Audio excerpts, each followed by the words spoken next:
అందరికీ నమస్కారం. జై స్వామినారాయణ. జై శ్రీకృష్ణ. మనం జ్ఞానగోష్ఠి మూడో భాగంలో మీరందరూ చాలా ఉత్సాహంగా పాల్గొన్నట్టు అనిపిస్తోంది. కొంతమంది నాకు పర్సనల్ వాట్సాప్కి వారి సమాధానాలు కూడా పంపించడం జరిగింది. వారికి ముందుగా నా అభినందనలు.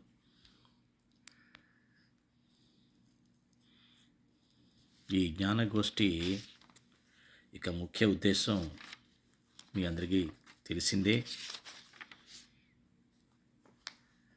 మనం తీసుకున్న ఆహారం బలంగా మారి మనలో ఒక శక్తిని ఇచ్చి ఆ శక్తి ద్వారా మనం పరమానందాన్ని నిత్యము పొందేటువంటి ఒక సాధన ప్రక్రియ. మనం ప్రతి గోష్ఠి ముందు కూడా ఒక మహాత్మ శ్లోకాన్ని చెప్పుకునే అనువాయితీ పెట్టుకుందాం. ఈరోజు ఒక మహాత్మ శ్లోకంలో ఒక శ్లోకం తీసుకుంటే, గీతా సుగీతా కర్తవ్య కిమన్యైః శాస్త్రవిస్తరైః యా స్వయం పద్మనాభస్య ముఖపద్మాద్వినిసృతా. గీతా సుగీత. గీత భగవంతుని యొక్క గీత, భగవంతుని చే స్వయంగా చెప్పబడినటువంటి గీత అంటే గీతము, భగవంతుని చే స్వయంగా చెప్పబడినటువంటి సాంగ్ అని మనం ఇంగ్లీష్లో అనుకోవచ్చు. సుగీత అంటే పాట వినేసి శ్రవణేంద్రియం వరకు పరిమితం చేసి ఆ తర్వాత వదిలేసేది కాదు, లేదు దాన్ని గుర్తుపెట్టుకొని బయటికి అప్పచెప్తూ ఉండేది కూడా కాదు. కర్తవ్య, సుగీత కర్తవ్య, అది మన కర్తవ్యం. ఏదైతే భగవంతుడు గీత రూపంలో చెప్పాడో సుగీత కర్తవ్య అంటే మనం దాన్ని కర్తవ్యంగా, అంటే దాన్ని ఆచరించాలి, కర్తవ్యంగా ఆచరించాలి. కిం అన్యైః శాస్త్ర విస్తరైః, శాస్త్రాల్లో వేదాలు, ఉపనిషత్తులు తదితర సనాతన శాస్త్రాలన్నిటిలోనూ ఇచ్చినటువంటి సారం మనకి విస్తారంగా ఎక్కడైతే ఇవ్వబడ్డాయో అవన్నీ కూడా చాలా క్లుప్తంగా శ్రీకృష్ణ పరమాత్మ భగవద్గీతలో చెప్పడం జరిగింది. యా స్వయం పద్మనాభస్య ముఖపద్మాద్వినుసృతా. ఎందుకు నేను దీన్ని ఆచరించాలి అంటే, స్వయం పద్మనాభస్య, పద్మనాభుడైనటువంటి శ్రీకృష్ణుని యొక్క ముఖ పద్మానం నుంచి వచ్చినటువంటి గీత కాబట్టి ఇది మహిమ.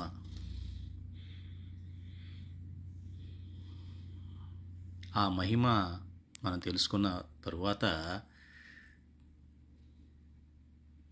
శ్రీకృష్ణ పరమాత్మ గీతలో చెప్పినట్లుగా జ్ఞాని భక్తుడు నాకు చాలా ప్రియమైన వాడు అని చెప్పడం జరిగింది.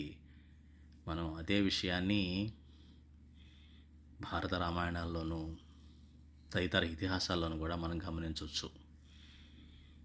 ఎవరైతే తనని అంటే పరమాత్మని, ఆయన స్వరూపాన్ని సరిగ్గా అర్థం చేసుకుంటారో, అర్థం చేసుకొని ఆయన మహిమను గుర్తించి ఆయనతో ఎవరైతే అనుసంధానం అవుతారో వారికి ఆయన ఎప్పుడూ కూడా అండగా ఉన్నారన్న విషయం మనకి తెలుస్తుంది.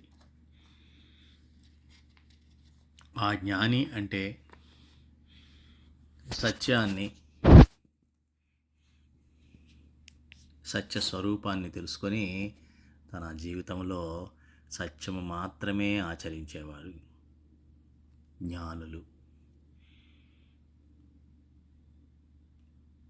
సత్యము అంటే ఏమిటో మనం ఒకసారి చెప్పుకున్నాం. మన స్వామినారాయణ సత్సంగంలో కూడా చెప్పుకున్నాం. ప్రముఖ స్వామి మహారాజు చెప్పారు సత్యం అంటే ఏంటన్నది. సత్యం అంటే భగవంతుడు, భగవంతుడు సత్యం. భగవంతుడి చేత భగవంతుడితో పూర్తిగా నిండిపోయినటువంటి గుణాతీత సత్పురుషుడు సత్యం. భగవంతునిదే చెప్పబడినటువంటి వాణి, చెప్పబడినటువంటి భగవద్గీత లాంటి వాణి, వచనామృతం లాంటివి స్వయంగా భగవంతుడు చెప్పినటువంటివన్నీ కూడా సత్యం. వీటి మీద ఎవరికైతే శ్రద్ధ ఉండి అనుసంధానం అవుతారో, ఒక అర్జునుడిలాగా, ఒక కుంతిలాగా, ఒక పాండవుల్లాగా, ఒక ద్రౌపదిలాగా, అలాగే మన భక్త శిఖామణుల్లో ఉన్నటువంటి భక్తుల్లాగా ఎవరైతే అనుసంధానమై ఉంటారో వారు సత్యం. వీరందరూ కలిసి ఉంటారు కాబట్టి సత్సంగం. సత్సంగంలో సత్యం మాత్రమే ఉంటుంది. అందుకని అక్కడ భగవంతుడు ఉంటాడు అని చెప్పడం జరిగింది. ఎప్పుడైతే సత్యం అని మనం అంటామో, ఈ సత్యం అన్నది అంటే అర్థం ఏమిటి మనం చెప్పిన దాన్ని బట్టి, ఏదైతే శాశ్వతంగా ఉంటుందో, పవిత్రంగా ఉంటుందో, దివ్యంగా ఉంటుందో, సర్వశక్తిమంతమో, అతి సమర్థవంతమో, ఐశ్వర్యవంతమో, ప్రకాశవంతమో, ఇవన్నీ కలిగినటువంటి పరమాత్మ తత్వం ఏదైతే ఉందో అది సత్యం. అందుకే సత్యమేవ జయితే, ఎప్పటికైనా గెలిచేది, జయించేది సత్యమే. శాశ్వతంగా ఉండేదే జయించినట్టు భావించాలి, కానీ అశాశ్వతంగా ఉండేది, అది సాధించే విజయాలన్నీ కూడా పరాజయాల కిందే మనం భావించాలి. ఎందుకంటే అది కొంతకాలానికే పరిమితం అవుతుంది, కొన్ని జన్మలకే పరిమితం అవుతుంది, ఆ శరీరానికే పరిమితం అవుతుంది. ఆ రకంగా మనం అందులో ఇరుక్కుపోయి మాయలో ఇరుక్కుపోతూ ఉంటాం. కాబట్టి సత్యమేవ జయితే, ఎవరైతే సత్యాన్ని ఆచరిస్తారో ధర్మం అన్నది ఆటోమేటిక్గా వారితో పాటు అది కూడా వస్తుంది. అందుకే ధర్మో రక్షతి రక్షితః అంటే ఎవరైతే సత్యాన్ని ఆశ్రయించారో, అంటే పరమాత్మను ఆశ్రయించారో వారు ధర్మ పరిరక్షణ మాత్రమే ధ్యేయంగా పెట్టుకుంటారు. అర్జునుడిలాగా శ్రీకృష్ణ పరమాత్మ అర్జునుడు చెప్పడం జరిగింది. మనం రెండో అధ్యాయం మొదట్లో కూడా తెలుసుకున్నాం. నువ్వు బలహీనం అవ్వడానికి వీలు లేదు.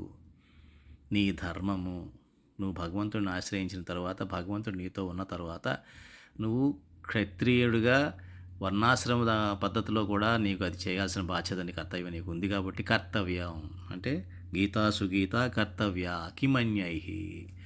కాబట్టి ఇది సత్యంతో కూడినటువంటి విషయం కాబట్టి నువ్వు దాన్ని కర్తవ్యంగా ఆచరించాలి అని చెప్పడం కూడా జరిగింది. అంటే ధర్మాన్ని మనం ఆచరించాలన్నమాట.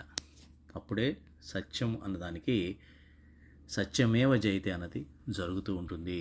అంటే భగవంతుడిని మనం, సత్యం భగవంతుడు కాబట్టి భగవంతుడిని గెలిపించే పనులు మాత్రమే మనం చేయాలి, కానీ అందులో నా గెలిపేమిటి, నా ఓటమి ఏమిటి అనే ఆలోచన అన్నది రాకూడదు. నా అని అంటున్నానంటే అది తప్పకుండా శరీరానికి సంబంధించింది అయి ఉంటుంది, కానీ ఆ శరీరం నేను కాదు అని చెప్పిందే ఈ 2వ అధ్యాయం.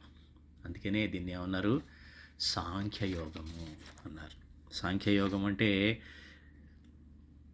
24 తత్వాలు ఉంటాయి, అవన్నీ జడము, ఒక్క జీవుడు అన్నది చైతన్యము.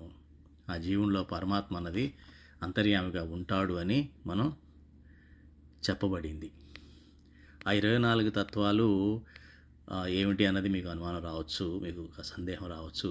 ఆ 24 తత్వాలు కూడా మనకి ఈ రకంగా చెప్పుకోవచ్చు. ఎట్లా అంటే 24 తత్వాల్లో మొట్టమొదటిది ప్రకృతి.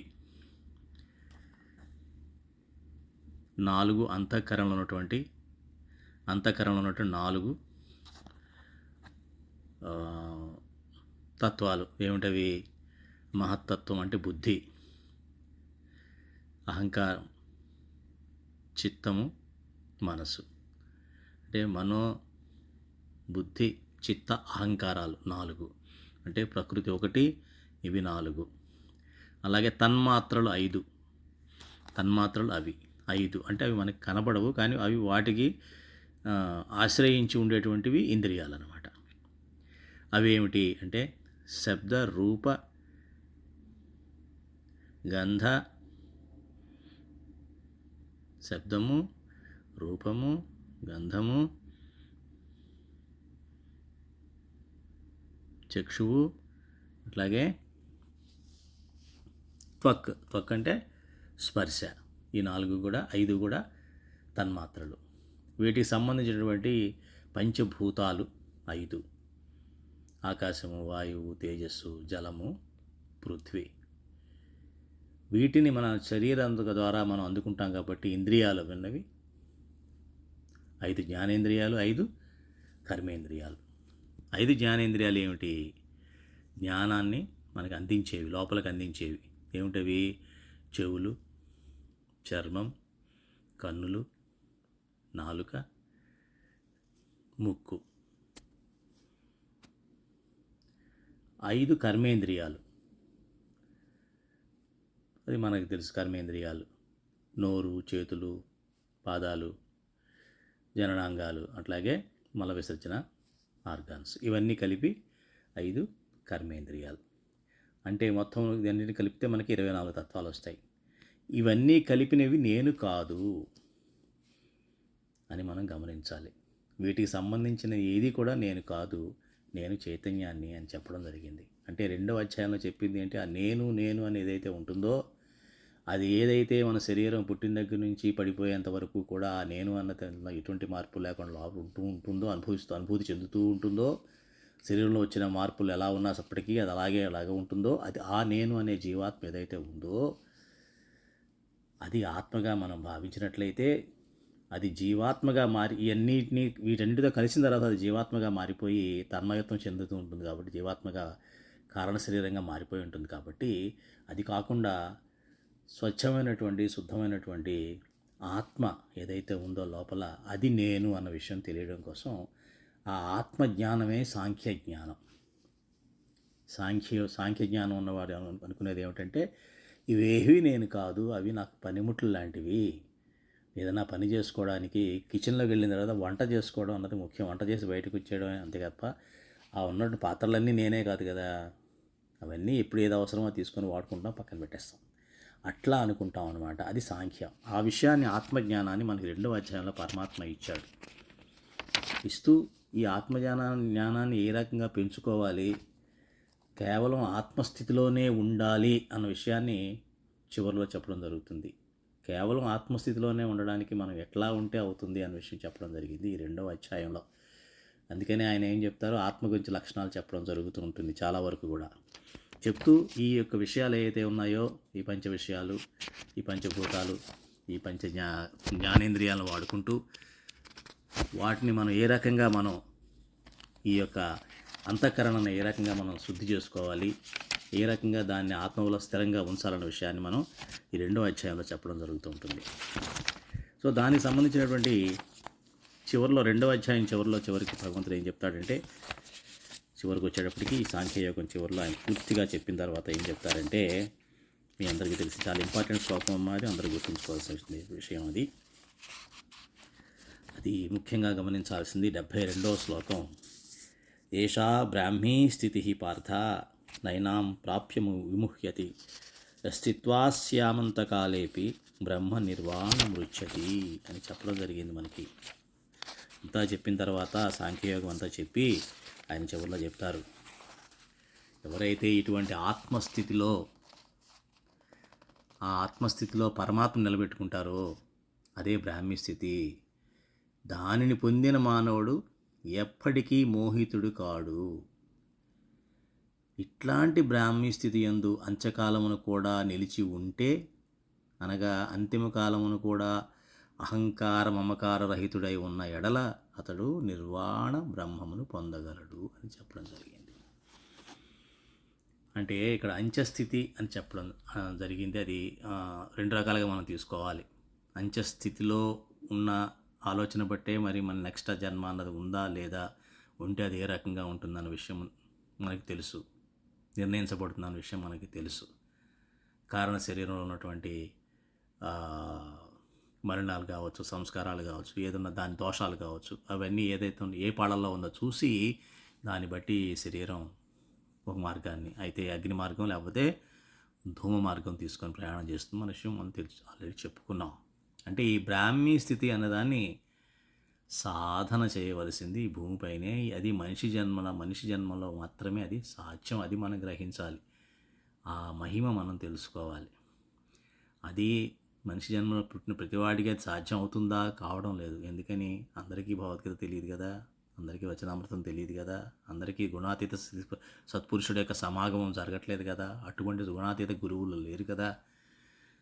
అందుకని చాలామంది దాన్ని ముముక్షువులు ఎవరైతే భగవంతుడి అనుగ్రహం పొంది ఉన్నారో, ఎన్నో జన్మల సాధన చేయగా పరమాత్ముడు కరుణించి వారిని ఈ ప్రస్తుత కాలమాన పరిస్థితుల్లో మానవ శరీరం ఇచ్చి భూమి మీదకి పంపించినప్పటికీ కూడా ఎవరైతే వీటిని భగవంతుడిని సరిగ్గా గురువు ద్వారా ఆశ్రయించే అవకాశం వారికి దొరుకుతుందో ఆ అనుగ్రహం భగవంతుడిదని భావిస్తూ అందులో కూడా ఆ యొక్క అవకాశాన్ని సద్వినియోగం చేసుకుంటూ ఉండడం అన్నది బుద్ధిమంతుల లక్షణం. మరి ఈ బ్యాక్గ్రౌండ్లో మనం ఇప్పుడు సమాధానాలు చూసి అది కూడా మీరందరూ గోష్ఠి చేసుకున్నారు, చాలా సంతోషం. గోష్ఠి అంటే ఏమి లేదమ్మా, మీరు మీ మీ సమాధానాలు ఏదైతే శ్లోకాలు మాకు పంపించారో అవన్నీ కూడా కరెక్టే. ఇందులో ఇది మాత్రమే కరెక్టు, ఇది కాదు అని చెప్పడానికి లేదు. ఎందుకంటే మీ ఆలోచన పరిధి ఎంతవరకు ఉందో అదంతా కూడా కరెక్టే. ఎందుకంటే మీరు గీతలో ఉన్నటువంటి శ్లోకాలనే చెప్తున్నారు, భగవంతుడు చెప్పినటువంటి శ్లోకాలనే మీరు జవాబులుగా చెప్పారు. అందులో అనుమానమే లేదు, తప్పులు ఏమీ ఉండవు. ఎందుకంటే పరమాత్మకు సంబంధించిన ఏ శ్లోకమైనా ఒకటే. కాబట్టి మీ సమాధానాలన్నీ కూడా ఎవరికి వారి అన్నీ కూడా కరెక్టే. అయితే నేను క్లుప్తంగా మనం ఎక్కడ ఒకటి రెండు శ్లోకాల్లో ఏ రకంగా వాటిని మనం గ్రహించవచ్చో నేను తయారు చేసినటువంటి క్రమంలో మీకు చెప్పడం జరుగుతుంది. కాబట్టి మీ గోష్ఠిలో మీరు చేయవలసింది ఏంటంటే, గోష్ఠిని ఎందుకు చెప్పానంటే, ఒక్కొక్కరు ఒక్కో శ్లోకాన్ని దానికి అనువైన జవాబుగా అనుకుని ఉండొచ్చు, తప్పేం లేదు. అది మీలో మీరు చర్చించుకుంటారన్న విషయాన్ని, ఎందుకు మీరు అలా అనుకున్నారు అన్న విషయాన్ని ఎవరికి వాళ్ళ జవాబుని అక్కడ చెప్పి వాళ్ళు చర్చించు ఇలా అనుకున్నాను, దీనికి ఇది అని చెప్పేసి మీరు అనుకోవచ్చు, తప్పేమీ లేదు. అందరూ కరెక్టేనమ్మా. ఇందులో ముఖ్యంగా జ్ఞానగోష్ఠిలో మీ యొక్క మనస్సును లగ్నం చేయడం అన్నదే 99% మార్కులు వచ్చేసినట్టే. ఆ 1% మార్కు అన్నది పరమాత్మ ఇవ్వవలసింది. పరమాత్మ గురువు ద్వారా మీకు చెప్పి ఇది టిక్కు పెట్టించడానికే తప్ప మీరు జ్ఞానగోష్ఠిలో పాల్గొనడం అన్నదే 99 మార్కులు మీ అందరికీ వచ్చేసాయి. ఏదో రకంగా మీరు తెలుసుకోవాలనేటువంటి జిజ్ఞాస మీలో ఉంది కాబట్టి, పూర్తిగా నాకు అర్థం కాకపోయినా జ్ఞానగోష్ఠిలో వచ్చి కూర్చుంటే మిగతా వారి యొక్క డిస్కషన్లో వారి యొక్క ఎవరైతే జవాబులు తీసుకొచ్చి మాట్లాడుతూ ఉంటారో దాని ద్వారా కొంత నేను తెలుసుకునే అవకాశం నాకు ఉంది. కాబట్టి పరమాత్మ మనకి ఆ అవకాశాన్ని కల్పిస్తాడు. కాబట్టి మనం ఎప్పుడు కూడా సత్సంగానికి లోపలే ఉండాలి తప్ప బయట నుంచి ఏదో సోషల్ మీడియాలో చూసినట్టో, వాట్సాప్లో చూసినట్టో, లేకపోతే ఎవరో చెప్తే విన్నట్టో ద్వారా మటుకు పూర్తి ఫలితం మనకి రాదు. దీన్ని సింపుల్గా చెప్పాలంటే, క్లాస్ రూమ్లో టీచర్ ముందు కూర్చొని నేర్చుకున్న దానికన్నా ఎక్కడో ఎప్పుడో పక్కన నేను నోట్స్ నాకు ఎవరా జెరాక్స్ తీసుకొని చదువుకుంటాలే, ఎగ్జామ్ అప్పుడు చదువుతాలే అని చెప్పి ఆడుతూ పాడుతూ బయట జీవితాన్ని వ్యర్థం చేసుకుంటూ ఏదో 4 ముక్కలు రాసేసి ఏదో ముక్కు మీద బట్టి అయిందనిపించుకునేటువంటి అది జ్ఞానం కింద మారదు. దానివల్ల ఏమవుతుందంటే జీవితాంతం వారికి ప్రతి విషయంలోనూ కూడా ఆందోళన ఉంటుంది తప్ప ప్రశాంతత అన్నది ఎప్పటికీ రాదు. కాబట్టి ఇప్పటి సత్సంగంలో మనం ఉన్నాం కాబట్టి దాదాపుగా బాధ్యతలన్నీ కూడా సక్రమంగా నెరవేర్చిన వారు అందరూ ఉన్నాం. అట్లాగే కొంతమంది బాధ్యతలు నిర్వర్తిస్తున్న వారు కూడా ఉన్నారు. వారందరికీ కూడా వాళ్ళ అదృష్టం, ఇంకా బాధ్యతలు నిర్వర్తిస్తూ కూడా వాళ్ళు సత్సంగంలోకి వస్తున్నారంటే వాళ్ళని మించిన అదృష్టవంతులుగా కూడా లేరు. వాళ్ళ జీవితం చాలా అమోఘంగా ఉంటుంది. ఎందుకంటే వారికి చింత, బెంగ, ఇటువంటివి భయం అనేవి ఉండవు సత్సంగంలో ఉన్నవారికి. దాంతో జీవితాన్ని చాలా ఆనందమయం చేసుకోవచ్చు. కాబట్టి ముందుగా మీ అందరికీ అభినందనలు. ముఖ్యంగా ఈ జ్ఞానగోష్ఠిలో పాల్గొనడం అంటే అందరూ ఋషులు అనమాట. ఒకప్పుడు ఈ గోష్ఠులు ఎక్కడ జరిగేవి మీకు చెప్పాను ఆల్రెడీ, కాశీలో జరిగేవి. అక్కడ ప్రపంచం నలుమూలల నుంచి, ముఖ్యంగా ప్రపంచం అంటే ఆ రోజు భారతదేశంలో ఈ జ్ఞానం ఎక్కడా లేదు. భారతదేశంలో భారత ఖండంలో ఉన్నటువంటి ఎక్కడెక్కడో ఉన్నటువంటి పండితులు, విద్వాంసులు, సాధువులు అందరూ వచ్చి అక్కడికి వచ్చి గోష్ఠి చేస్తూ ఉండేవాళ్ళు అనమాట. ఎవరి అభిప్రాయాలు వచ్చి పంచుకుంటూ ఉండేవాళ్ళు. అటువంటి జ్ఞాన గోష్ఠిలో మనం పాల్గొన్నామంటే మనందరూ కూడా మీరందరూ ఋషితుల్యులు. కాబట్టి ఋషితుల్యులు కాబట్టి మనలోనే వారికి మాత్రమే ఇది సాధ్యం. ఎప్పుడో ఏదో జన్మలో ఋషిగా జన్మించబట్టే ఇది జరుగుతుంది, కానీ ఏదో మామూలు మనిషిగా వచ్చి కూర్చునే అవకాశం లేదు. ఇప్పుడు సమాధానం చూద్దాం. ఈ రకంగా నేను నాకు తోచినప్పుడు ప్రతి వారం ఇస్తూ ఉంటాను. మీరు అది కంప్లీట్ అయింది నాకు చెప్పిన తర్వాత నేను జవాబులు ఈ రకంగా నేను ఆడియోలు మీకు ఇవ్వడం జరుగుతుంది. మొదటి ప్రశ్న, పరమాత్మను పొందుటలో గల ముఖ్యమైన ఇబ్బంది ఏమిటి? అందరికీ పరమాత్మను పొందాలనే ఉంటుంది. ఎందుకు? ఆయన పొందితే మనకు వచ్చేట ఇదేమిటి అంటే పరమం ఇక్కడే ఉంది. పరమాత్మ పొందడంలో పరమ అంటే మాయకి అతీతమైనటువంటిది. మాయకి అతీతమే కాదు, దానిని మించింది ఇంకొకటి లేదు. అందుకే పరమాత్మ ఆత్మల కన్నా కూడా విభిన్నమైనది పరమాత్మ. ఆత్మలలో ఆత్మకి జీవం ఇచ్చేదే పరమాత్మ. అటువంటి పరమాత్మ యొక్క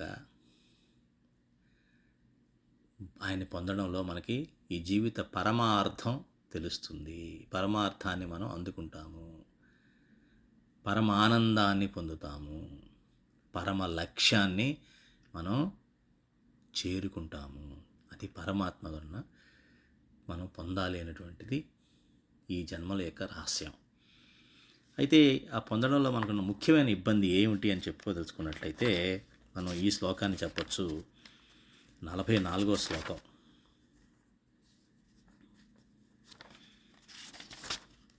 44వ శ్లోకంలో భోగైశ్వర్య ప్రసక్తానాం తయాపహృతచేతసాం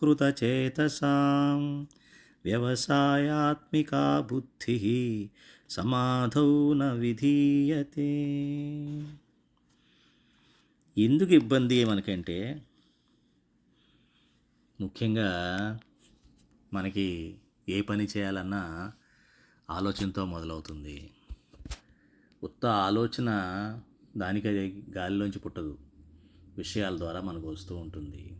బాగానే ఉంది, దానివల్ల నష్టమేం లేదు. అయితే మన ఆసక్తి ఎక్కడ ఉంటుంది? ఉదయం లేచిన దగ్గర నుంచి రాత్రి పడుకునేంత వరకు, అలాగే ప్రతిరోజు, ప్రతి వారం, ప్రతి నెల, ప్రతి సంవత్సరం, జన్మ అంతా కూడా మనం దేని మీద ఆసక్తి ఉంటుందంటే ముఖ్యంగా కలియుగంలో భోగములు ఐశ్వర్యములు సంగ్రహించడంలో ఉన్న ఆసక్తి ఎక్కువగా ఉండడం వలన పరమాత్మ యందు నిశ్చయాత్మకమైన బుద్ధి ఉండదు. నిశ్చయాత్మక బుద్ధి అంటే ఏంటి? ఒకటే బుద్ధి, ఒకదాని మీదే లక్ష్యం, ఏకోపాసన, ఏకచిత్తం, ఏకాగ్రచిత్తం. ఆ ఏకోపాసన అంటే పరమాత్మను ఉపాసించడం, చిత్తాన్ని ఎప్పుడూ పరమాత్మ మీద లగ్నం చేయడం. అది మాత్రమే ఆసక్తి కలిగి ఉన్న వారికి ఈ ఇబ్బంది ఉండదు. కానీ ఎవరికైతే అది ఉండదో, ఈ ఆసక్తి అన్నది ఇంద్రియ ఎప్పుడైతే మనకి భోగాలపైన ఐశ్వర్యాలపైన ఉంటుందో మనం పరమాత్మని మీద నిశ్చయాత్మక బుద్ధి ఉండదు. అంటే నిశ్చయాత్మక బుద్ధి అని అంటే దాన్ని మనం చెప్పుకున్నాం, మనం భగవద్గీత చెప్పుకున్నప్పుడు వ్యవసాయాత్మిక బుద్ధి అంటాం దాన్ని కూడా. అంటే దాన్ని ఆచరించే బుద్ధి. ఆ బుద్ధిలో ఉందండి నాకు, కానీ చేసేటప్పుడు ఇబ్బందులు వస్తూ ఉన్నాయి. దానికి కారణం అదే. ఎందుకంటే నేను దేవుణ్ణి నమ్ముతానండి, భగవంతుని నమ్ముతానండి, భగవంతుడి మీద నాకు పూజలు చేస్తుంటానండి, ఆయన్నే తలుచుకుంటూ ఉంటానండి, కరెక్టే. కానీ నీ ఆసక్తి దేని మీద ఉంది? ఉత్సాహం ఎక్కడుంది? ఆనందం ఎక్కడ అనుభవిస్తున్నావు? ఓ పక్కన భగవంతుని పెట్టి పక్కన ఇంకో ఆయన పెడితే, సర్కస్ పెడితే సర్కస్కి ముందు వెళ్తాం, అంటే ఎగ్జిబిషన్కి వెళ్ళిపోతాం ముందు తప్ప భగవంతుడిని తర్వాత చూసుకుందాంలే అంటే ఎప్పుడు కూడా భగవంతుడు అనేవాడు చివరిలో వస్తూ ఉంటాడు మనకి. ఒకవేళ భగవంతుడి దగ్గరికి మనం వెళ్ళినా కూడా అది ఒక పిక్నిక్ లాగా వెళ్ళడం, ఏదో అయింది అనిపించడం, వెళ్ళానులే అనేటువంటి ఏదో తృప్తి, మానసిక తృప్తి తప్ప ఆత్మతృప్తి అన్నది కలగదు. కనీసం మనసా కాసేపు అన్నా ఏదో భగవంతుడిని పెట్టామన్నటువంటి తృప్తి ఉంటుంది తప్ప ఆసక్తికరంగా అది ఉండదు. అందులో అనుభవించేటప్పుడు ఆసక్తి ఎలా ఉంది, అనుభవించే పద్ధతి ఎలా ఉంటుంది? ఒక ఎంజాయ్మెంట్ లాగా ఉంటుంది. ఒక ఎంటర్టైన్మెంట్ లాగా ఉంటుందన్నమాట. అలాగ ఉన్నప్పుడు దాని అర్థం ఏమిటి? పరమాత్మ ఎడల ఉన్నటువంటి ఆత్మలోకి ఇంకదది.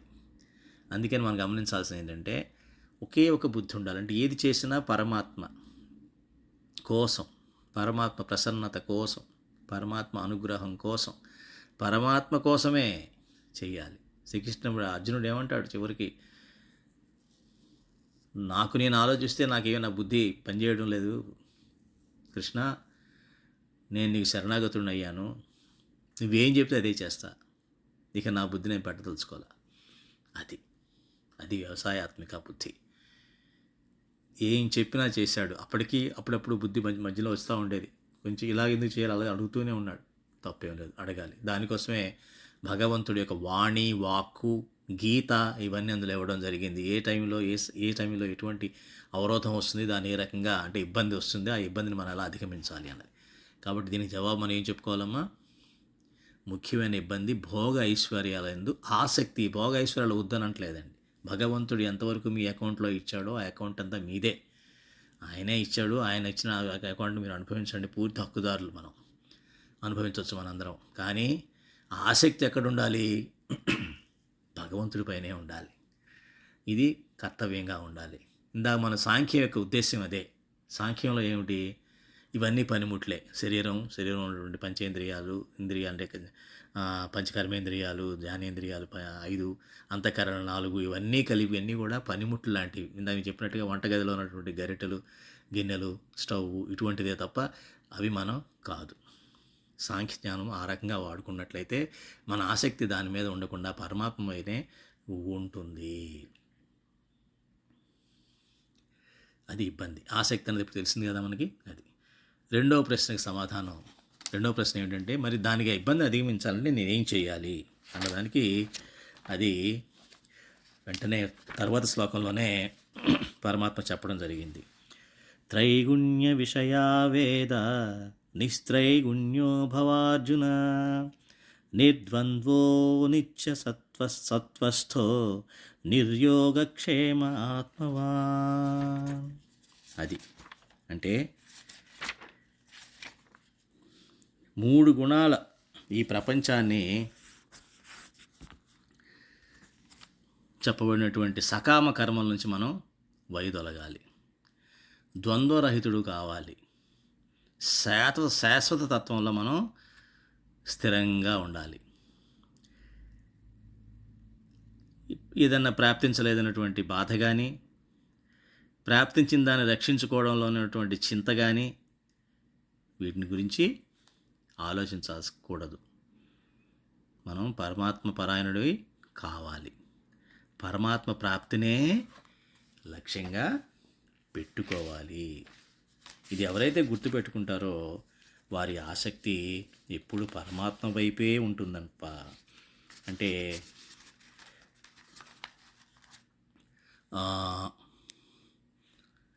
ఈ విషయాలపైన కానీ, ఈ శరీరం పైన కానీ ఆసక్తి అనేది వేరే మాయా సంబంధించిన విషయాలపైకి మళ్ళదు. పరమాత్మ పైందే ఆసక్తి ఉంటుంది. ఇది ఎప్పుడైతే సాధనాపరంగా మనం దీన్ని అలవాటు చేసుకుంటామో అంటే ఏంటి, సకామ కర్మ నుంచి దూరంగా ఉండాలి. సకామ కర్మలలో మన వేదాల్లో కూడా ఇవ్వబడ్డాయి. సకామ కర్మలకు యజ్ఞాలు, యాగాలు, పూజలు ఇవన్నీ ఇవ్వడం జరిగింది. దేవతల్ని, అవన్నీ దేవతల ఆరాధన కోసం ఇవ్వబడ్డాయి. దేవతలు ఆరాధనించినా కూడా పరమాత్మ ఏం చెప్పాడంటే, నీకు ఏదైతే నువ్వు దేవతలను పూజిస్తున్నావో వారి ద్వారా వచ్చే ఫలాలు కూడా నేను ఇచ్చినవే వారి ద్వారా మీకు అందుతాయి తప్ప అల్టిమేట్గా చివరికి అవి నన్నే చేరుకుంటాయి అని. ఆయన చేరుకుంటున్నాయి, కానీ ఏ రకంగా చేరుకుంటున్నాయి? దేవతల ద్వారా చేరుకుంటున్నాయి. అంటే దేవతలు ఎంతవరకు ఇవ్వాలో అంతవరకు ఇవ్వగలరు, కానీ అంతకు మించి మనకి వారు ఇచ్చే అవకాశం లేదు.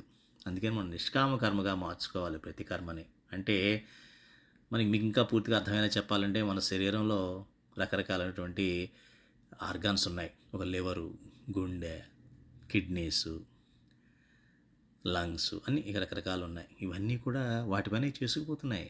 మనకేం తెలుస్తుందా వాటిలో ఏం జరుగుతుందో ఏమిటో? ఎలా చేస్తున్నాయి? అంతే, వాటికి ఏదైతే పని అప్పచెప్పబడిందో ఆ పని చేసుకుంటూ వెళ్ళిపోతున్నాయి. అలాగే మనం కూడా మన రోజువారీ చేసే పనులన్నీ కూడా అవి ఎలాగ పనులు చేసుకుంటూ వెళ్ళిపోతున్నాయో మన పనులు కూడా అలా చేసుకుంటూ వెళ్ళిపోవాలి తప్ప అంత ఆసక్తిగా దానిపైన ఇప్పుడు ఏం జరిగిందో అమ్మ ఈ పక్కన ఏదో గాలి వెళ్ళినట్టుంది, ఈ పక్కన ఏదో సరిగ్గా లేదు, ఆ పక్కన అమ్మ నొప్పిగా ఉంది, ఇవన్నీ ఎప్పుడైతే మనం ఎక్కువగా ఈ గుండె గురించి ఆ కిడ్నీ గురించి ఆ లివర్ గురించి ఆలోచిస్తూ ఉంటామో ఇక మన దానికి అది చేసే పనికి అడ్డుపడతాం తప్ప అనవసరమైన ఆలోచనలతో దాన్ని పూర్తిగా మనం దాని పని దాన్ని కానివ్వం. ఎందుకు మనం ఏం చేస్తాం, మన ఆసక్తి అంతా దాని మీద ఉంటుంది. ఏమైపోతుందో ఏ పాడైపోతుందో అని చెప్పేసి అసలు ఆందోళన లేకుండా ఉండకూడదు, పరమాత్మ అయిందే ఉండాలి. పరమాత్మ చెప్పిన పనులే చేసినట్లయితే నీ గుండె ఖరాబ్ అవ్వదు, లివర్ ఖరాబ్ అవ్వదు, ఈ ఎటువంటి ఆర్గాన్స్ కూడా మనకి ఖరాబు కావు. ఎందుకని యుక్తాహార విహారస్య అని చెప్పడం జరిగింది. ఇవాళ రేపు పెద్దవాళ్ళు కూడా రకరకాల పార్టీలు అని చెప్పేసి ప్రతి వారం ఒక పార్టీ అని చెప్పేసి బయటకు వెళ్ళడం, ఏదో సందర్భం కల్పించుకోవడం, నానా రకాలుగా తినేసి రావడం, మళ్ళీ ఆ వారం ఇబ్బంది పడడం, ఈ రకంగా ఎందుకు జరుగుతున్నాయి? పరమాత్మ చెప్పింది ఏమిటి? ఆసక్తికరంగా వీరి యొక్క ఆసక్తి అంతా కూడా ఆ యొక్క విహారాల మీద ఉంది. యుక్తాహార విహారాలు, యుక్తమైనవి కావు, అవి అయుక్తమైనవి తీసుకున్న తర్వాత నేను సత్యానికి దూరం అయిపోయాను. సత్యం ఎవరు? పరమాత్మ. ఇందాక మొదట్లో చెప్పుకున్నాం, సత్యవాణి సత్యవాక్కు పరమాత్మ. మరి భగవద్గీతలో శ్రీకృష్ణ పరమాత్మ చెప్పింది ఏమిటి, మనం చేస్తున్నది ఏమిటి అంటే మన ఆసక్తి వెనకాల మనం వెళ్ళిపోతున్నాం. ఏదైతే మన ఆసక్తి పరమాత్మ తప్ప ఇంక దేని మీద ఉందో అంటే దాన్ని ఎలా అర్థం చేసుకోవాలో మీకు చెప్తున్నాను. ఆహారం తీసుకోండి, విహారం తీసుకోండి, ఏది తీసుకున్నా కూడా పరమాత్మ ఏం చెప్పాడు రెండు విషయాల్లో? మితాహారం, అలాగే విహారం కూడా పరమాత్మ సంబంధించినటువంటి విహారాలు. ఆసక్తి అన్నది ఎక్కువ వాటి మీద ఉండకూడదు అని చెప్పడం జరిగిందన్నమాట. కాబట్టి ఈ సకామ కర్మల నుంచి మనం వైదొలిగితే, ఎందుకని సకామ కర్మ అంటే ప్రతి కర్మకి ఫలం అన్నది ఉంటుంది, ఫలం లేని కర్మ అనేది ఉండదు. ప్రతి బీజానికి కూడా మళ్ళీ చెట్టు దానికి సంబంధించిన పళ్ళు వస్తూనే ఉంటాయి, జన్మలు వస్తూనే ఉంటాయి, మళ్ళీ బీజం వస్తుంది, మళ్ళీ మొక్క వస్తుంది, మళ్ళీ అందులో ఫలాలు వస్తాయి. కర్మ వృక్షాలు, ఫలాలు, ఇదే నడుస్తూ ఉంటుంది. వారికి ఇప్పటికీ కూడా ఆసక్తి అనేది తగ్గదు, ఆసక్తి పెరుగుతూనే ఉంటుంది. ఎందుకని చూడండి, మోడల్స్ మారుస్తూ ఉంటాం. మనం చేసే ఇన్కమింగ్ అవుట్ గోయింగ్ కాల్స్కి కూడా ఫోన్లు మార్చేస్తూ ఉంటాం ప్రతి 3 నెలలకు 6 నెలలకు. మనం ఏమైనా మారుస్తాం, లేదా మన పిల్లలన్నా బహుమతిగా తీసుకొచ్చి మన లేదా ఆనందం కోసం ఆయన ఇస్తూ ఉంటారు. ఎందుకని దాని ద్వారా ఆనందం ఉందని చెప్పేసి అందరూ నమ్ముతున్నారు కాబట్టి. అంత అవసరం కూడా లేదు కదా. అట్లా ఈ రకంగా ఆసక్తి అన్నది విషయాల మీద ఎక్కువ మళ్లించడం వలన మనకి ప్రాప్తించలేదన్నట్టు బాధ, లేదా వచ్చిన ప్రాప్తించిన దాని మీద పోతుందేమో అని బెంగ, చింత, వాడు నిలబెట్టుకోవడానికి నానాటదారులు తొక్కడం, ఇవన్నీ చేస్తూ ఉంటాం. ఇవన్నీ చేయడం వల్ల మన పరమాత్మకి ఆయనకి మనం దూరం అయిపోతూ ఉంటాం. అది చాలా మనం గమనించాలి. ఇప్పుడు మరి 3వ ప్రశ్న, మరి కర్మను ఎలా ఆచరించాలి అని అన్నదానికి కూడా పరమాత్మ 48వ శ్లోకంలో చెప్పారు. ఇది 48వ శ్లోకం చూడండి అమ్మా ఒకసారి. యోగస్థః కురు కర్మాణి సంగం త్యక్త్వా ధనంజయ సిద్ధ్యోః సమో భూత్వా సమత్వం యోగ ఉచ్యతే. దీనికి 47వ శ్లోకం కూడా కలపొచ్చు. ఈ రెండు కలిపితే కూడా ఇంకొంచెం బాగుంటుంది. 47వ శ్లోకం మనందరికీ ఇప్పుడు గుర్తుంచుకోవాల్సినటువంటి శ్లోకం. కర్మణ్యేవాధికారస్తే మా ఫలేషు కదాచన మా కర్మ ఫలహేతుర్భూః మా తే సంగోస్త్య కర్మణి. ఇది మనం అందరికీ తెలిసినటువంటి సమాధానమే. అంటే తెలుసు కదా, సిద్ధి అసిద్ధి అనేటువంటిది సమంగా చూడాలి. మనం చేసే కర్మ చేయడం వరకే నాకు అధికారం తప్ప కర్మ ఫలం మీద నాకు అధికారం లేదు. కర్మఫలం భగవంతుడే ఇస్తాడు. కాబట్టి కర్మని సత్కర్మ చేసినట్లయితే నేను సత్వగుణంలో ఉంటాను కాబట్టి నాకు పరమాత్మ అర్థమయ్యే అవకాశం ఉంటుంది. రజో తమో గుణాల్లో ఉంటే పరమాత్మ నాకు అర్థం కాడు. మరి ఈ సత్కర్మం చేయాలంటే నాలో సద్భావం ఉండాలి. సద్భావాలు ఉండాలంటే సదాచారం ఉండాలి. ఇవన్నీ మనం తెలుసుకొని కర్మని ఆచరించినప్పుడు వచ్చే ఫలం కూడా మనకి మంచి ఫలమే వస్తుంది. అలాగే యోగస్థః కురు కర్మాణి, యోగస్థః అంటే పరమాత్మని ధ్యానం, పరమాత్మతో వచ్చేటువంటి యోగంతో కలిపి మనం చేసే కర్మ చేయాలి. కానీ నేను చేస్తున్నాను, నేనే చేయగలను, నేను కాబట్టి చేస్తున్నాను, నేను నేను నేను నేను నేను నేను అన్నది అంతే అహం అంతా పెరిగిపోయేలాగా మనం కర్మని ఆచరించకూడదు. అది ఇక్కడ మనకి చెప్పడం జరిగింది. ఇక్కడ చాలా ముఖ్యమైనటువంటి విషయం ఇవన్నీ కూడా. దీన్ని మనం ఎంత మనసుకు పట్టించి దాన్ని మనసుని కనుక మనం మనసుని మనం బానిసగా చేసుకుంటే తప్ప ఇది సాధ్యం కాదు. అట్లా సమభావంతో ఉండాలి. ఇంత చేసి మనం ఏం చేయాలి? సమభావంతో ఉండాలి. కర్మ చేస్తాను, కర్మ ఫలించినా, నేను అనుకున్న ఫలితం వచ్చినా, నేను అనుకున్న ఫలితం రాకపోయినా రెండూ కూడా నాకు ఒకటే. ఎందుకని? ఫలితాన్ని ఇచ్చేది పరమాత్మ. నేను ఆయన శరణాగతుడిని అయ్యాను కాబట్టి నాకు ఏది మంచిదో అదే ఆయన చేస్తాడు. నాకు అంటే నా యొక్క జీవాత్మ యొక్క ఉన్నతికి. అందుకని ఎవరైనా చనిపోయినా మనం ఏం చెప్తాం? ఆయన సద్గతి కలగాలని భగవంతుని ప్రార్థిస్తున్నానంట. అంతే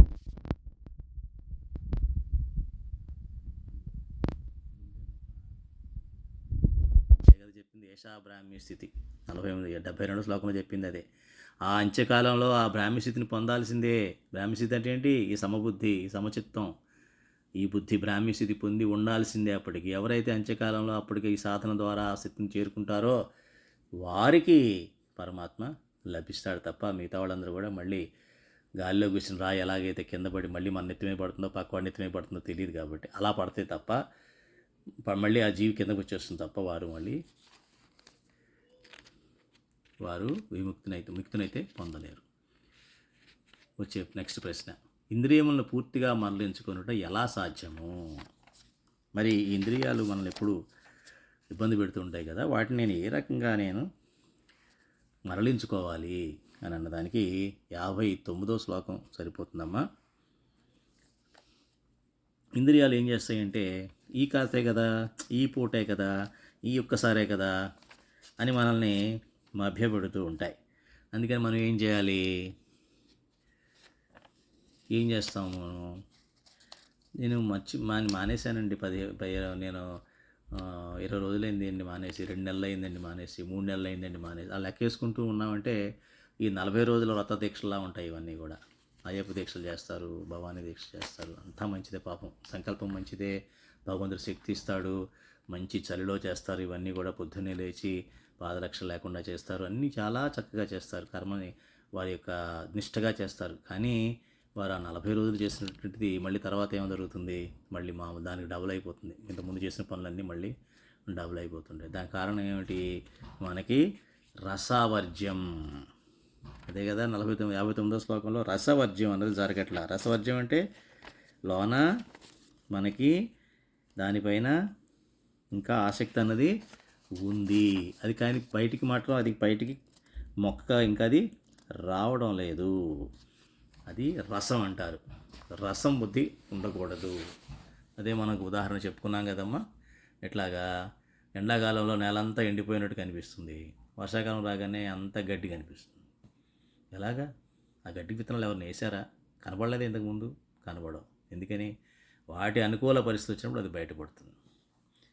వాటి అనుకూలమైనటువంటి వ్యక్తులు, అనుకూలమైనటువంటి పరిస్థితులు మనకి ఎప్పుడైతే వస్తాయో, అయ్యి ఒక్కసారికి ఏముందండి, చాలాసార్లు చేశారు కదా, మా కోసం ఏముంది, ఆ ఒక్క పూట తింటే ఏం అవుతుంది? ఏం కాదు.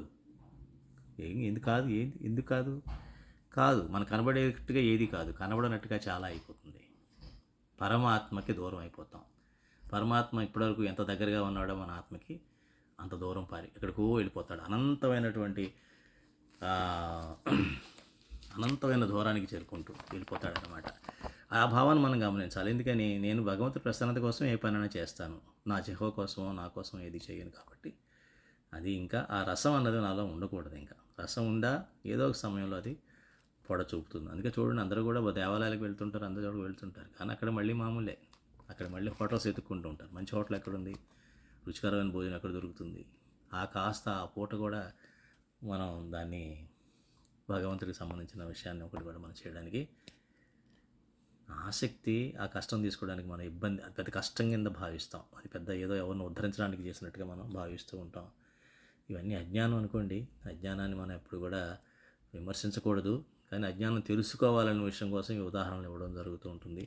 ఇది ఎవరికి వారు తెలుసుకోవాల్సిన విషయం తప్ప పక్క వాళ్ళు చెప్తే వచ్చి తెలిసే విషయం అయితే కాదు.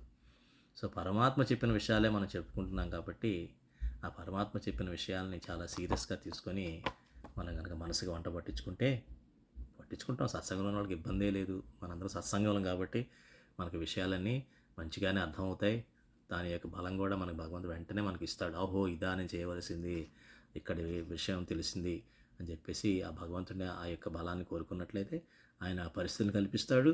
మనకి విపరీత పరిస్థితుల్ని, మనకు వ్యతిరేక పరిస్థితుల్ని ఆయన దూరం చేస్తూ ఉంటాడు. మనందరూ వచ్చేలాగా ఆయన ఎప్పుడు కూడా మనకి వాటిని వాళ్ళు ఇబ్బంది పడేలా మనకి ఎప్పుడు ఆయన చేయడు.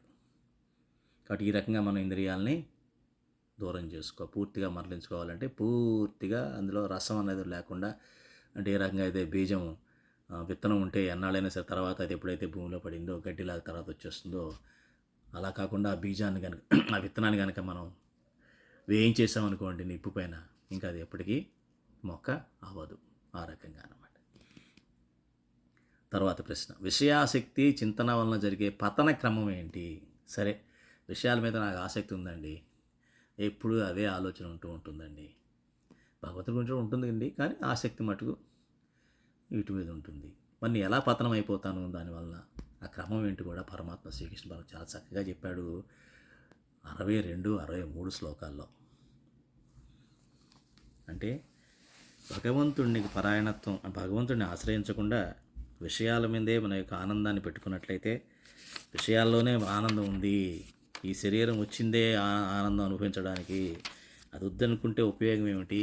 ఎంతమంది హాయిగా నా ముందు హాయిగా ఆనందంగా కనిపిస్తున్నారు విషయాల ద్వారా, మరి నేను ఎందుకు అప్పుడప్పుడే కదా, మరి వాటిని నేను ఉంటే నష్టం ఏమిటి అన్నదానికి ఆ నష్టాన్ని పరమాత్మ మనకి 62, 63 శ్లోకాల్లో చెప్పారు. ఒకసారి చూడండి. జాయతో విషయాన్ పుంసః సంగస్తేషూపజాయతే, సంగాత్ సంజాయతే కామః, కామాత్ క్రోధోభిజాయతే, క్రోధాత్ భవతి సమ్మోహః, సమ్మోహాత్ స్మృతివిభ్రమః, స్మృతిభ్రంశాత్ బుద్ధినాశో, బుద్ధినాశాత్ ప్రణశ్యతి. ఇది క్రమం. ఈ క్రమం మనకు తెలిసింది కదా. ఏం జరుగుతోంది? విషయాసక్తి వలన వచ్చే నష్టం ఏ రకంగా ఎక్కడ ప్రారంభమవుతుంది, ఎలా జరుగుతుందంటే ఏం చెప్పారు ఆయన? ఫస్ట్ ఏ విషయాల గురించి మనిషి ఎక్కువగా ఆలోచిస్తూ ఉంటాడో దాని మీదే ఆసక్తి అన్నది ఏర్పడిపోతుంది. సో ఆసక్తి ఏర్పడడానికి కారణం ఒక విషయం గురించి పదే పదే ఆలోచించడం. ఏ విషయాన్ని మనం ఆలోచిస్తామో అదే మనం అవుతాం. ఆసక్తి తర్వాత ఏం జరుగుతుంది? ఆ విషయాలు పొందాలనే కోరిక వచ్చేస్తుంది. ఇక మన మనసంతా దేనిపైన కేంద్రీకృతం అవుతుంది? చిత్తం అంతా దేని మీద ఏకాగ్రం అవుతుంది? ఇప్పుడు ఆ విషయాలు పొందాలనేటువంటి కోరిక కింద మారిపోతుంది. ఆ కోరిక వల్ల ఏం జరుగుతుంది? ఆ కోరిక తీరడంలో ఏమైనా ఆటంకం ఏర్పడితే కోపం వచ్చేస్తుంది. ఎందుకని? నేను అనుకున్నది ఎందుకు అవ్వదు? దీనికి ఎవరు అడ్డుపడుతున్నారు? ఏం అడ్డుపడుతోంది? ఎందుకు ఇలా జరుగుతోంది అని ఎప్పుడైతే ఆటంకం వస్తుందో, నా ఆసక్తి దానిపైన ఉంది కాబట్టి అది పొందుకోవడంలో ఉన్నట్టు ఇబ్బందిని నాకు క్రోధం కింద మారిపోతుంది. మరి ఈ కోపం వల్ల ఏం జరుగుతుంది? మోహం వచ్చేస్తుంది. అంటే అవివేకం వచ్చేస్తుంది, మూఢత్వం వచ్చేస్తుంది. అంటే మూఢత్వం, అవివేకం అంటే ఏమిటి? అవివేకం అంటే మంచి చెడు విచక్షణ కోల్పోవడం. వివేకం అంటే మంచి చెడు విచక్షణ ఉండడం. అవివేకం అంటే మంచి చెడు అనే విచక్షణ కోల్పోవడం. మూఢత్వం అంటే కోల్పోవడం, దాని గురించి తెలుసుకుని ఎవరన్నా మంచి చెప్పినా కూడా అనడం, మూర్ఖత్వంగా ఆలోచించడం. అంటే ఇంకా అక్కడ ఎవరు కూడా తనకన్నా పెద్దవారు చెప్పినా, తనకన్నా జ్ఞానవంతులు చెప్పినా, తనకన్నా ఒక ఆచరణలో ఒక మెట్టు ముందు ఉన్నవారు, ఇటువంటి పరిస్థితిని అధిగమించిన వారు చెప్పినా అవేమీ తలకి ఎక్కవు. ఏదో చెప్తూ ఉంటారు అన్నమాట, ఏదన్నా మాట్లాడతారు. ఆ రకంగా కోపం వచ్చేస్తుంది. ఆ చెప్పేవాళ్ళ మీద కూడా కోపం వచ్చేస్తుంది. పరిస్థితి ఎట్లా ఉంటుందంటే, ఒకవేళ ఎవరైనా పొరపాటున ఇది మంచి, ఇలా ఇలా ఇలా ఆలోచిస్తే మంచిదేమో అని అన్నారా, వారి మీద కూడా కోపం, ద్వేషం వచ్చేస్తాయి. సరే, ఈ మూఢత్వం వలన ఏం జరుగుతుంది? స్మృతి నష్టమైపోతుంది. స్మృతి అంటే ఏంటి? మంచి అనే ఆలోచన ఏదైతే నా మనసులో ఉందో, ఇది మంచిది, ఇది చెడు, ఇది అవసరం, ఇది అనవసరం విషయం ఏదైతే ఉందో, ఆ యొక్క ఎరుక అన్నది మనసులోంచి పోతుంది. ఎప్పుడైతే పోతుందో బుద్ధి నాశనం అయిపోతుంది. బుద్ధి నాశనం అంటే ఏమిటి? బుద్ధి అన్నది అంటే నిర్ణయించేది ఎవరు? ఏ పని చేయాలన్నా ముందు బుద్ధే చెబుతుంది ఇది చెయ్యి, అది చేయొద్దు అని. ఎప్పుడైతే బుద్ధి నశిస్తుందో, ఏది చేయాలో ఏది చేయకూడదో విచక్షణ జ్ఞానం పోయి తాను పొరపాటే చేస్తాడు. పొరపాటు చేసిన తర్వాత పతనం అయిపోతాడు. పతనం అంటే ఏంటి? పాపి అయిపోతాడు. ఎప్పుడైతే పాపాన్ని తెచ్చుకుంటాడో దుఃఖం అన్నది ఆటోమేటిక్గా వచ్చేస్తుంది. ఈ దుఃఖం అన్నది ఎన్ని జన్మలకు పోతుందో తెలియదు. అదే పతనం అంటారు. ఆత్మ పతనం అంటే ఏంటి? మళ్ళీ జన్మల్లో జారిపోవడం. ఆత్మ మళ్ళీ జనన మరణ చక్రంలోకి జారిపోయిన దాన్ని పతనమైన ఆత్మ అని అంటూ ఉంటాం. అది. ఇక ఆఖరి ప్రశ్న, ఇంద్రియములు వశమునందు లేని వారికి వశంలో ఉన్నవారికి గల భేదం ఏమిటి? వీరిద్దరికి ఏమిటి భేదం? ఎలా గుర్తుపట్టాలి మనం? ఈయనకి ఇంద్రియాలు వశంలో ఉన్నాయండి, వీరికి లేవు అన్న విషయం మనకి ఎట్లా తెలుస్తుందని దానికి మంచి ఉదాహరణ ఇచ్చారు పరమాత్మ 69వ శ్లోకంలోనమ్మ. ఒకసారి చూడండి. యా నిశా సర్వభూతానాం తస్యాం జాగర్తి సంయమీ యస్యాం జాగ్రతి భూతాని సా నిశా పశ్యతో మునేః. ఇది మనం గమనించాల్సింది. అంటే సాధారణమైన మానవుడు అంటే ఎవరైతే పరమాత్మని ప్రాప్తి గురించి ఆలోచించకుండా విషయాలందు ఆసక్తి, విషయాలందు చింతన, విషయ భోగంలో ఉన్నటువంటి ఎప్పుడు వాటి గురించి ఆలోచిస్తూ ఉంటారో వాళ్ళు జ్ఞానులు, సంయమను ఉన్న పురుషులు ఎక్కడైతే నిద్రపోతూ ఉంటారో వీడు అక్కడ యాక్టివ్గా ఉంటూ ఉంటాడు. అంటే జ్ఞానులు, సత్పురుషులు, సంయమనం ఉన్నటువంటి వ్యక్తులు దేని మీద అయితే ఆసక్తి చూపిస్తారో, ఎప్పుడైతే దేని ఎందైతే మెలకుగా ఉంటారో అక్కడ వీళ్ళు నిద్రపోతూ ఉంటారు. అంటే వాటి గురించి అంటే ఇప్పుడు అజ్ఞానంలో ఉంటారు తప్ప జ్ఞానంలో వీళ్ళు మేల్కొని ఉండరు. అది. అలాగే పరమాత్మ తత్వాన్ని అనుభవిస్తూ ఉంటాడు ఎవరు? పరమాత్మ ప్రాప్తి గురించే ఎప్పుడూ కూడా చింతన చేసేవాడు, పరమాత్మ చెప్పిందే చేసేవాడు, పరమాత్మ ప్రసన్నత కోసమే చేసేవాడు. ఈ శరీరం కేవలం దానికి సాధనం తప్ప ఈ శరీరాన్ని శరీరంగా వాడుకోవాలి. శరీరంలో ఎలాగైతే నాలో ఉన్నటువంటి ఆర్గాన్లన్నీ కూడా వాటి పని వాటి ఒక పనిముట్లా చేసుకుపోతూ ఉన్నాయో, అలసిపోయానని అవేమీ నేను చేస్తున్నాను ఫీలింగ్లో ఉండవు, వాటికి ఏం ఆసక్తి ఏమీ ఉండదు, వాటికి ఇచ్చిన పని చేసుకుంటూ పోతాయి. అలాగే ఈ శరీరాన్ని కూడా ఇచ్చిన పని ఏమిటి? శరీరం మనకి ఇవ్వడం. ఈ ఆత్మకి శరీరాన్ని ఎందుకు తగిలిచ్చారు? ఈ శరీరం అన్నదాన్ని నువ్వు ఒక పనిముట్టు కింద వాడుకొని నీ లక్ష్యాన్ని, పరమ లక్ష్యాన్ని చేరుకో, పరమార్థాన్ని తెలుసుకొని పరమ లక్ష్యాన్ని చేరుకో, అదే పరమాత్మని చేరుకో అని చెప్పడం జరిగింది.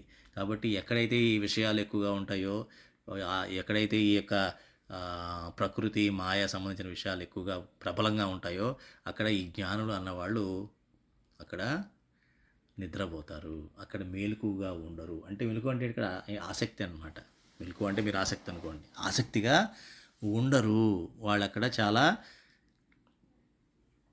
తక్కువగా ఉంటారు, దాని మీద ఎక్కువగా ఆసక్తిగా పాల్గొరు అనమాట. ఆసక్తిగా లేకుండా ఏదో సంఘజీవి కాబట్టి సంఘంలో భాగంగా ఏదో వస్తారు కానీ అంటున్నట్టుగా ఉంటారనమాట. అలాగే మామూలు మనిషి ఎక్కడైతే మేలుకుంటాడో అక్కడ అంటే మామూలు మనిషి ఎక్కడ మేలుకుంటాడు? భోగాలు అనుభవించడంలో, ఐశ్వర్యాలు అనుభవించడంలో అత్యంత జాగ్రత్తగా ఉంటాడు. అంతే కదా. అర్ధరాత్రి 2 గంటలకు కూడా హోటల్స్ ఓపెన్ అయ్యి ఉంటాయి. ఒక 20% డిస్కౌంట్కి వస్తుంది అంటే, కానీ రాత్రి 1 గంటకు వచ్చి తినాలంటే చాలామంది హోటల్కి వెళ్ళిపోయి తినేసి వస్తూ ఉంటారు. అంటే నా ఉద్దేశం ఏంటంటే ఆసక్తి అన్నదానికి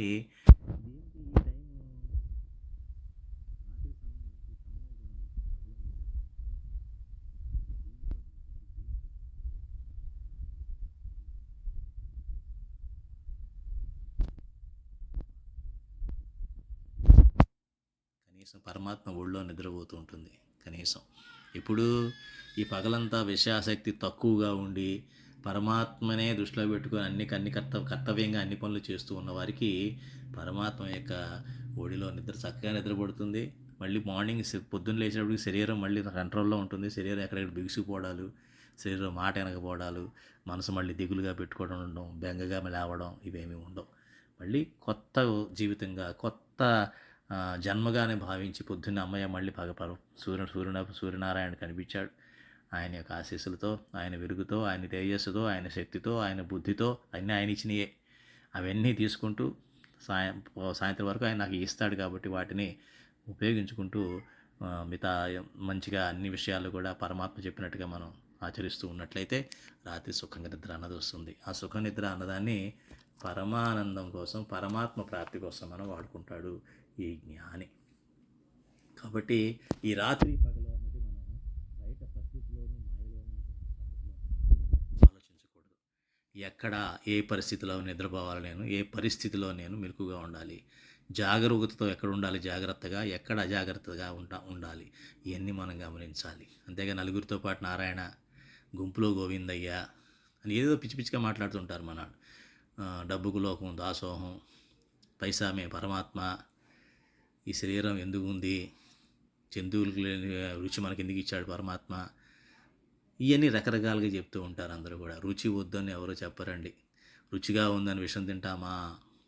ఇది విషం అని రాస్తుంది, కానీ దీనికి ఉన్నంత రుచి దేనికి ప్రపంచంలో ఇంత రుచికరమైనది లేదని ఎవరన్నా ముందు పెడితే మనం తింటామా? తినం.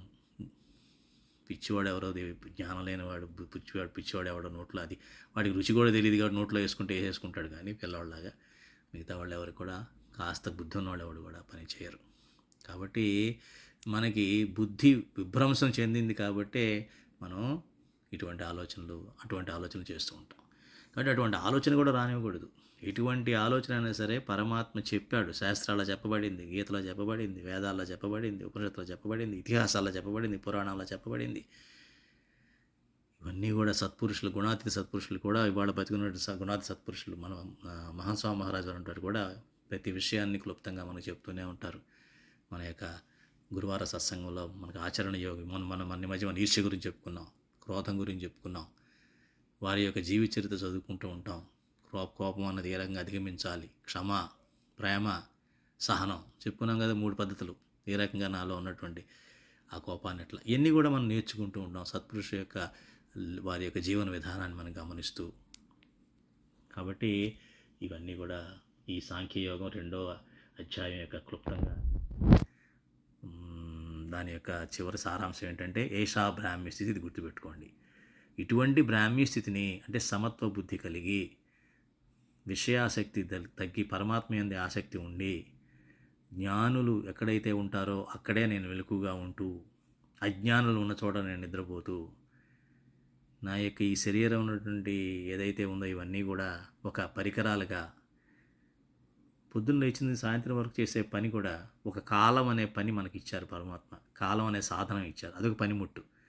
ఆ కాలాన్ని వాడుకుంటూ, ఎట్లాగైతే నా శరీరంలో ఉన్నటువంటి ఆర్గాన్స్, గుండె, కాలే, లివర్ ఇవన్నీ వాటి పని చేసుకుంటూ పోతూ ఏం గొడవ చేయకుండా చేసుకుంటూ పోతున్నాయో, అలా నీకు ఇచ్చిన పని కూడా అలాగే నీకు భగవంతుడు ఇచ్చాడు అనుకుని ఆ పని చేసాయి అంతే. దాని మీద అటాచ్మెంట్ వద్దు, ఇది నాది కాబట్టి బాగా చేస్తాను, వేరే పని కాబట్టి కాదు. భగవంతుడు నీకు ఇప్పుడు ఈ పని ఇచ్చాడు, నీకు సంకల్పం కల్పించాడు. ఎలా వచ్చిందో వచ్చిందని పరమాత్మ ద్వారా వచ్చింది నీకు, అంతే అనుకోవాలి.